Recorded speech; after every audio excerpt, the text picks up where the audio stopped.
Hello everyone. आज के lecture में हम देखेंगे कि जो भी आपका परिमेय व्यंजक दिया होता है, ठीक है, जैसा कि मैंने पिछले कुछ लेक्चर्स में बताया था कि कभी कभी आपको क्या करना पड़ेगा, उनको सरल करना पड़ेगा। तो अब हम उन्हीं के बारे में देखेंगे कि जो भी परिमेय व्यंजक दिया होगा तो उसको हम कैसे सरल करेंगे, ठीक है। तो सरल करने के लिए यहाँ पर हमारे पास जो है अच्छे अच्छे सवाल रहेंगे, उसमें हम कुछ अच्छे अच्छे फार्मूले हमें यूज करने पड़ेंगे और बाकी चीज़ें यूज करनी पड़ेंगी। तो वहाँ पर तो हमारा मेन मकसद ये था कि हमें पता करना था तो परिमेय व्यंजक है नहीं, तो वहाँ पर ज़्यादा कुछ ऐसा नहीं था कि वहाँ पर हमें उसको सरल करना हो। लेकिन अब हम देखेंगे कि इनको हम कैसे सरल करते हैं। तो सरल करेंगे जब, जैसे सपोज कीजिए कि हमने यहाँ पर लिख दिया कि कुछ इस तरह से x माइनस 3 एक कोष्टक में x धन 2 है और बटा में है x धन 2 और ये है x स्क्वायर धन 5x धन 4 है। कुछ इस तरह से है। इसको आप जब गुणा करोगे तो आपको एक परिमेय व्यंजक ही मिलेगा, ठीक है। तो यहाँ पर आप देखोगे कि ये दोनों आपस में कट रहे हैं। इनको काटने से पहले अगर मान लीजिए कि मैंने इनको इस तरह कुछ दिया था कि एक्स स्क्वायर और फिर क्या है आपका हो जाएगा माइनस एक्स ऋण 6 बटा में एक्स धन 2 और एक कोष्टक में एक्स स्क्वायर धन 5x धन 4, कुछ इस तरह से दिया था। तो इसको आपको क्या करना पड़ता, इसको इस तरह से गुणनखंड के रूप में तोड़ना पड़ता है आपको। जैसे कि आप देख रहे हो कि इसको मैंने क्या किया है, इसमें तोड़ दिया है और इसको जो है सपोज मैंने इसको मल्टीप्लाई नहीं किया है क्योंकि थोड़ा सा बड़ा होगा तो देखना पड़ेगा। तो मैंने इसको जैसा है ऐसा ही रख दिया। तो यहाँ पर जब तक इसको आप गुणनखंड में नहीं ऐसे तोड़ोगे तब तक ये पता नहीं चलेगा एक दूसरे से कट रहे हैं नहीं कट रहे हैं। यहाँ पर हमारा जो मेन काम होगा, जो सरल करने में होता है, मेन काम होता है वो होता है कि जो भी आपको परिमेय व्यंजक दिया रहेगा, ठीक है, उसको हमें क्या करना हो, गुणनखंड में इस तरह से तोड़ना रहेगा। अगर आप गुणनखंड में इस तरह तोड़ देते हो तो आपको साफ दिख जाएगा कौन सा कट रहा है कौन नहीं कट रहा है। और जब कोई कटेगा तो काट देंगे, नहीं कटेगा तो उसको ऐसे ही लिख देंगे, वो उसका हो जाएगा सरल किया हुआ फॉर्म में, ठीक है। तो कभी कभी इसको देता है कि ऐसे दे देगा कि इस परिमेय व्यंजक को निम्नतम रूप में लिखिए, तब भी उसका मतलब यही होगा कि उसको सरल करना है, या फिर कहीं कहीं डायरेक्ट दिया रहेगा कि इसको सरल करना है, ठीक है।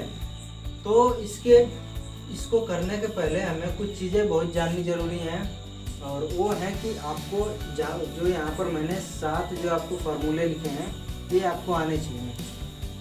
जब तक ये फार्मूले नहीं आएंगे तब तक आप ऐसे सवालों को नहीं कर पाएंगे, ठीक है। ये तो ज़रूरी है, और गुणनखंड करना आपको आना चाहिए। तो पहले हम देख लेते हैं कि इसके बारे में, फिर हम एक लेक्चर में देख लेंगे कि गुणनखंड कैसे करते हैं।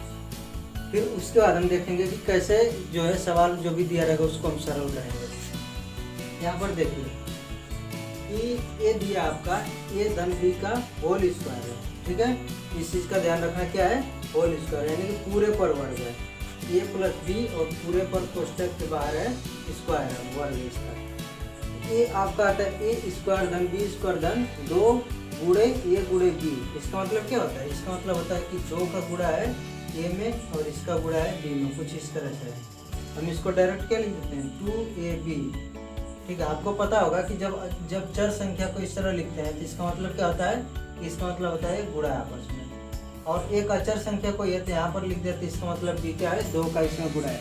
लेकिन ऐसा नहीं कि 5 और 2 5 का गुणा 2 में है तो हम इसे लिख देंगे तो एक गलत हो जाएगा। क्या मतलब हो गया 52 52 का गुणा है 52 गुणे x गुणे y गुणे z है, ठीक है। अगर ऐसे आपको 5 का 2 में गुणा लिखना होगा तो आपको लिखना पड़ेगा 5 गुणे 2 और x y z। अब इसका मतलब ये है कि 5 गुणे 2 गुणे x गुणे y गुणे z है, ठीक है। लेकिन अगर आपको ये नहीं करना है कि अगर 5 गुणे 2 है तो हम ऐसे लिख देंगे 5 और 2 बीच में गुणा का साइन नहीं लगाना, तो इसका मतलब हो गया 52 और इसका गुणा है इसमें, ठीक है। तो आशा करता हूँ कि आपको ये जो भी यहाँ पर अंतर है समझ में आ गया होगा, क्या दोनों में अंतर है, ठीक है। तो ये हो गया a प्लस बी का होल स्क्वायर, इतना है। अब इसको देख लेते हैं एक बार कि ये आखिरकार आता कैसे है, ठीक है। हमने तो फार्मूला देख लिया, सूत्र देख लिया कि ये इतना बराबर इतना है, लेकिन क्या पता हमें याद रहे ना रहे, कभी ऐसा हो सकता है कि हम भूल जाएं। तो हमें ये चीज़ भी आना ज़रूरी है कि अगर हम बाई चांस कोई चीज़ भूल रहे हैं तो उसको हम खुद जो अपने आप वहाँ पर निकाल सकें। तो ठीक है, a प्लस बी आपको पता होगा कि 2 का वर्ग हम करते हैं तो इसका मतलब क्या होता है 2 गुणे 2 होता है, 5 का वर्ग लिखते हैं तो इसका मतलब क्या होता है 5 गुणे 5 होता है। ऐसे ही a प्लस बी का वर्ग आप लिखोगे, इसका मतलब क्या हुआ a प्लस बी, और इसमें गुणा है a प्लस बी का। ठीक है, आपको अब गुणा करना आना चाहिए, a प्लस बी का गुणा a प्लस बी में करना है। अब देखिए, अगर मैं बोलूँ आपको इस तरह से 52 गुणे 4 करना है, तो आप क्या करोगे, आप इधर से 4 का गुणा 2 में करोगे, फिर 4 का 5 में गुणा करोगे, ऐसे गुणा करते हो। लेकिन यहाँ पर थोड़ा सा उल्टा होता है, यहाँ पर a का गुणा इसमें करेंगे, फिर इसमें करेंगे।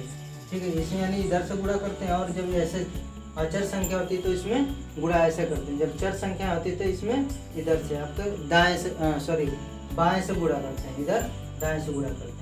इसमें देखते हैं a का गुणा a में करेंगे a स्क्वायर, लिखेंगे भी इधर किधर से बाएं से लिखेंगे a स्क्वायर, धन a का गुणा b में करेंगे तो हो जाएगा a b।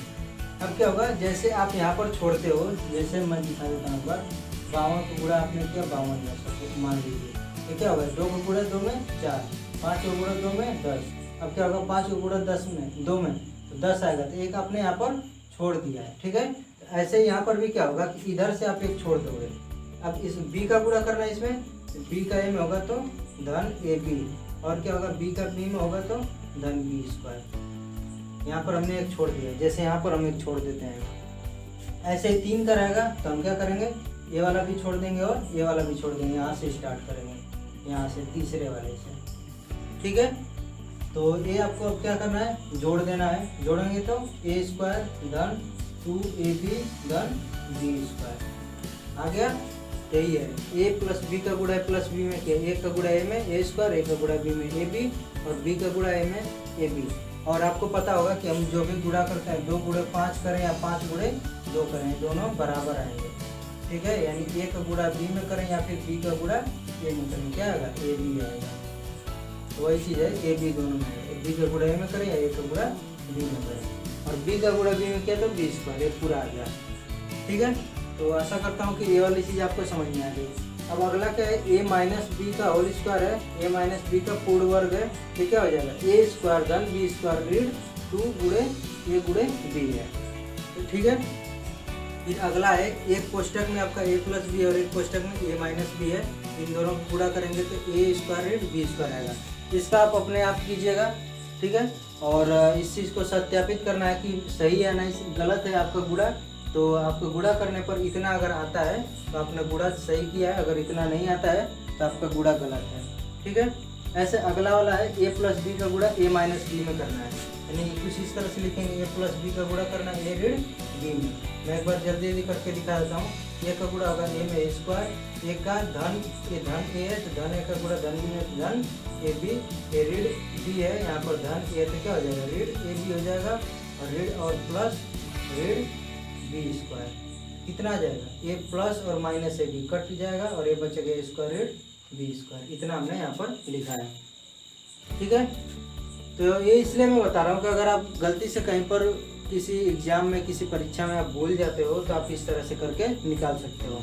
ऐसे क्या है, a धन b का पूर्ण वो है 3 घात है, यानी कि क्यूब है। ठीक है, तो आपको क्या करना है कि इसको भी इसी तरह निकालना है, कुछ इस तरह रहेगा a धन b और a धन b। अब गुणा करने पर जो आएगा उसमें फिर क्या करना है, a b का फिर गुणा कर देना a धन b का, जैसे कि यानी a धन b का गुणा करने पर a धन b इतना आया। अब इसमें आप क्या करोगे, a धन b का फिर गुणा कर दोगे तो ये आपका जाएगा a क्यूब धन b क्यूब धन 3ab a प्लस b कोष्टक में। ऐसे ये वाला आपका हो जाएगा, और अगला वाला ये है और ये है। तो इन सबको आप याद कर लेना, लेकिन मैं थोड़ा थोड़ा आपकी हेल्प कर देता हूँ याद करने के मामले में भी। तब देखिए यहाँ पर क्या है, सब धन है और 2 घात है, तो क्या करना है 2 घात a पर लगा देना, 2 घात b पर लगा देना, और a और b का गुणा करके 2 का यहाँ पर आगे लिख देना। और सब यहाँ पर धन है तो सब धन हो जाएगा, यहाँ पर ऋण है तो बस यहाँ पर ऋण आएगा। ठीक है, और क्यों आएगा कुछ इस तरह से याद कर लेना कि जैसे किसी भी ऋण संख्या का हम वर्ग करेंगे तो क्या आएगा, हमेशा धन आएगा। क्यों आएगा, क्योंकि ऋण संख्या का 2 बार गुणा है, यानी कि ऋण का गुणा ऋण में करेंगे तो क्या आएगा, धन आएगा। इसीलिए यहाँ पर जो भी आपका स्क्वायर वाला है वो क्या हो जाएगा, आपका हमेशा धन रहेगा। लेकिन जो a और b दोनों का गुणा हो रहा है तो ये क्या होगा, ऋण आएगा। ऐसे है इसका ए धन बी और ए ऋण बी, तो धन यहाँ पर है, यहाँ पर ऋण है, तो यहाँ पर ऋण आ गया। इस तरह से याद कर लेना। यहाँ पर क्या है, ए धन बी का क्यूब है, ठीक है। तो इस कुछ इसी तरह से ए का क्यूब और ए का स्क्वायर है, यहाँ पर ए का स्क्वायर बी का स्क्वायर और 2ab है। ऐसे इसको ए का क्यूब बी का क्यूब, अब 3 है, 3ab कर लेना, ठीक है। और एक चीज़ बढ़ रहा है, क्यूब हो रहा है, तो a प्लस बी एक कोष्टक में कर लेना, ठीक है। अब यहाँ पर क्या है, ऋण आ रहा है, तो हर जगह ऋण कर लेना यहाँ पर। ऐसे इसको क्या करना है, इसको जो है आपका एक पहले वाले कोष्टक में ऋण आएगा, बाकी में धन आएगा, और यहाँ पर धन है तो इसमें धन आएगा, और एक जगह यहाँ पर ए बी में ऋण कर लेना। ऐसा करके आप कुछ भी आप बना करके ऐसे याद कर सकते हो। तो बस इतना ही है। अब जो है कुछ चीज़ें और देखेंगे, गुणनखंड के बारे में देख लेंगे अगले लेक्चर में, ठीक है। तो यार अभी तक सब्सक्राइब नहीं किया तो ज़रूर सब्सक्राइब कर दो चैनल को, और चलते हैं।